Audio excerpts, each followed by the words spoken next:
Tuhan sejak awal memang memang punya kehendak untuk menciptakan alam. Nah, tetapi alam pada mulanya tiada dan Tuhan menghendakinya ada pada momen tertentu. Jadi, nah ini kata Imam Ghazali ya, kana fil azali mawjudan wahdahu. Pada azali, dalam keabadian katakanlah ya, in the past eternity. Nah, Tuhan itu ada sendirian. Nah, dan Tuhan ya sudah menghendaki alam ada, tetapi bukan senantiasa bersamanya sejak semula katakanlah ya, tetapi pada momen tertentu. Nah, sedangkan bagi para filsuf tidak begitu. Nah, sejak katakanlah ya, kalau kita bisa bilang sejak ya, sejak Tuhan ada, ya alam ya juga ada. Nah, gitu. Nah, itu perdebatan-perdebatannya ya.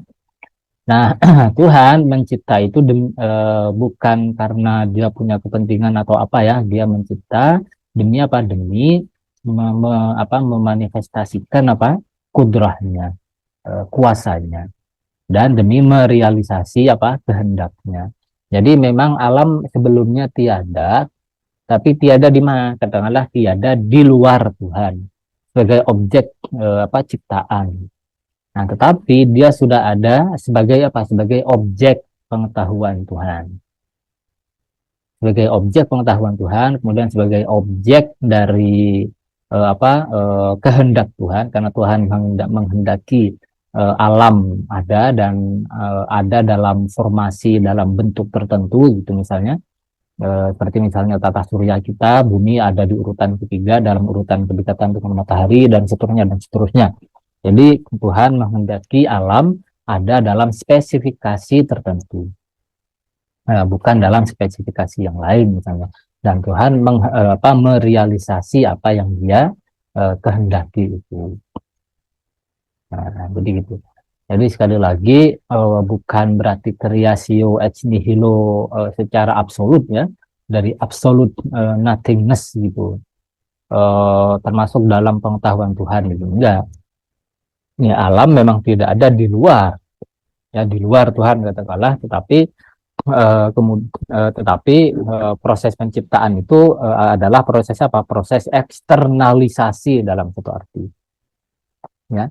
Proses eksternalisasi ya, pengetahuan, kemudian kehendak, kemudian kuasa Tuhan. Nah, itu. Kemudian walima haqqa fil azali min kalimatihi, dan karena ya, dan Tuhan juga mencipta itu untuk merealisasikan apa yang secara abadi ya telah nyata dalam kalimahnya, dalam pengetahuan Tuhan. La liftiqarihi ilaihi, bukan karena Tuhan perlu kepada makhluk, wahajatihi, dan perlu kepada makhluk. Enggak, innallaha ghaniyun 'anil alamin. Tuhan itu maha mandiri, dia tidak butuh kepada alam semesta. Gitu. Wa annahu mutafaddilun bil khalqi, dan bahwa Tuhan itu mutafaddilun ini boleh dibilang memberikan karunia ya, bil khalqi melalui penciptaan, wal ikhtira'i sama penciptaan juga, wa taklifi dan melalui pemberian taklif. Jadi bisa dibilang ya, iradah dalam kitab-kitab tauhid biasanya dibilang iradahnya Tuhan itu ada dua berdasarkan objeknya ya, ada dua macam, ada dua kategori. Satu iradah takwini, dua iradah syar'iyah namanya. Jadi ada iradah takwiniyah, ada iradah syar'iyah.